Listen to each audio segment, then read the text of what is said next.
진주 조현병 환자의 방화 살인 사건에 이어 부산에서도 50대 조현병 환자가 친누나를 살해하는 사건이 일어났습니다.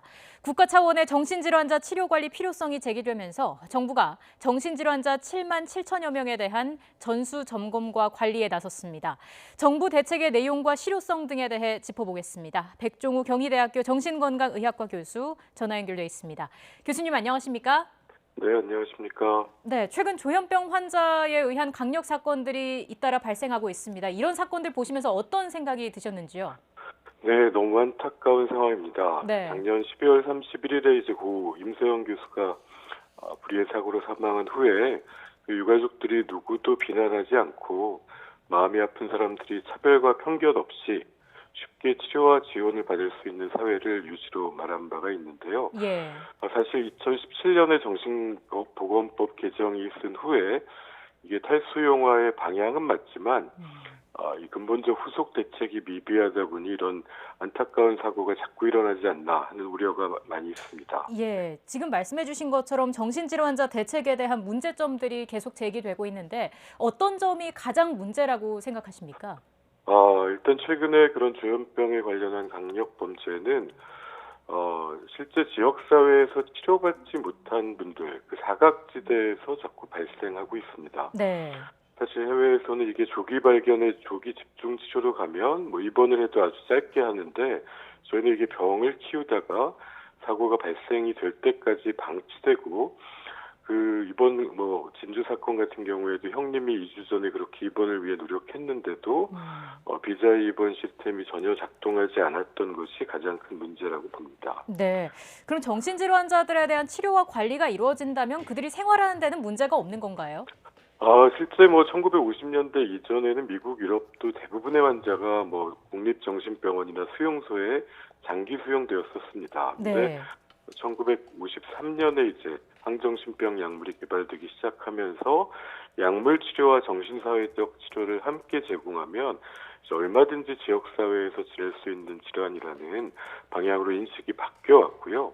실제 그 초발 조현병이 초기 관리가 없었을 때는 뭐 600명당 1명 정도로 위험성이 높은데 관리가 제대로 이루어지면은 10,000명당 한 건 수준까지 감소하고 안전해질 수도 있다는 통계도 있는 게 현실입니다. 예. 그럼 정부가 밝힌 그 정신질환자들에 대한 전수 점검과 관리 방침은 어떤 방식으로 조사가 이루어지는 건가요?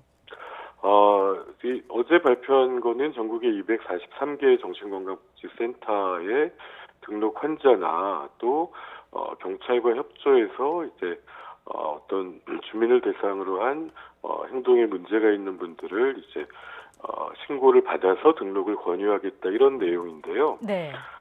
정부로서는 뭐 필요한 조치라고 생각될 수도 있지만 일단 가장 문제가 되는 사람은 과거에 범죄력이 있던 환자이기 때문에 네.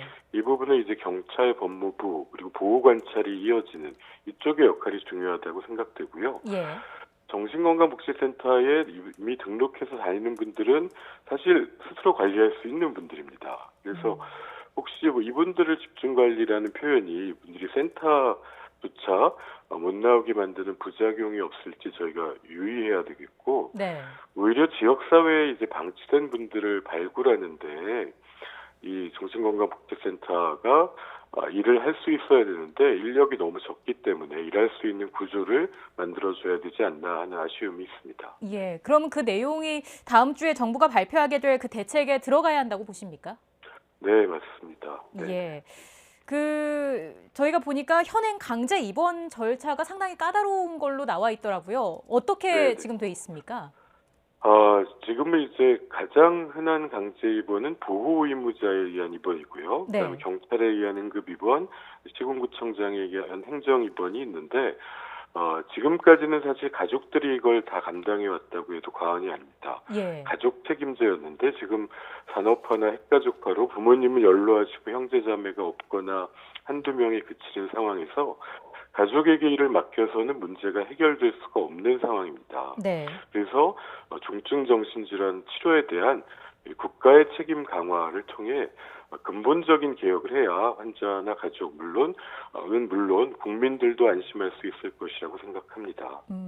그 국가 책임제를 말씀해 주시는 것 같은데 국가 책임제를 도입한 해외 사례가 있습니까?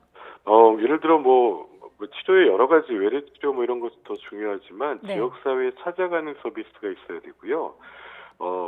이 입원 방식에 대해서도 이제 미국과 유럽은 사법입원제라고 해서 이것을 가정법원의 판사가 입원과 퇴원을 결정을 합니다. 왜냐하면 이게 인신구금의 성격이 있기 때문에 법원의 판사가 해야 된다. 근데 이제 입원만 결정하는 게 아니라 본인의 네. 의견을 듣고 치료와 복지 서비스 연계까지도 법원에서 제공하고 있는 이런 서비스입니다. 어, 그 교수님께서 말씀해 주신 그 사법입원제 혹은 정신건강심판원 제도가 도입되면 어떤 네. 점이 가장 크게 변화하는 겁니까? 가장 큰 차이는 이제 보호 의무자도 입원을 신청만 하고요. 네. 의료진도 평가만 하는 거고요. 양쪽은 결정권을 내려놓는 겁니다. 대신 이런 사법입원이나 정신건강심판원에서 결정을 대신해서 이제 환자와 가족이 원수가 되는 일을 예방할 수 있고 국가가 결정하는 것을 통해서 필요할 때는 안전을 확보하고 또 이후의 서비스에도 연결을 하는 걸 통해서 안전을 확보하는 것이고요. 이런 서비스가 이제 사실 미국이나 뭐 이탈리아 같은 나라가 이제 7, 80년대부터 탈수용화, 병원에서 이제 지역사회로 환자들이 이동하는 걸 시작하면서 네. 의료보험이나 복지 체계를 통해서 뭐 미국 같으면 매일 집에 중증 질환자를 찾아가고 심지어 전문의도 월 2회를 집에 찾아가서 진료를 하고 약을 챙겨주고 안 드시면 한 달이 지속되는 장기 지속형 주사제를 처방합니다. 이렇게 하니까 이제 100명 중 뭐 1명 정도만 짧게 입원한다 이렇게 결과가 나오고 있거든요. 네. 이런 찾아가는 서비스 없이는 이런 문제가 반복될 상황, 그런 인구 구조에 저희가 도달했다고 생각됩니다. 예. 교수님 한 가지만 더 여쭙겠습니다. 정부가 네. 다음 주에 발표하는 정신질환 치료 관리 강화 대책 실효성 있을까요? 어떻게 보십니까?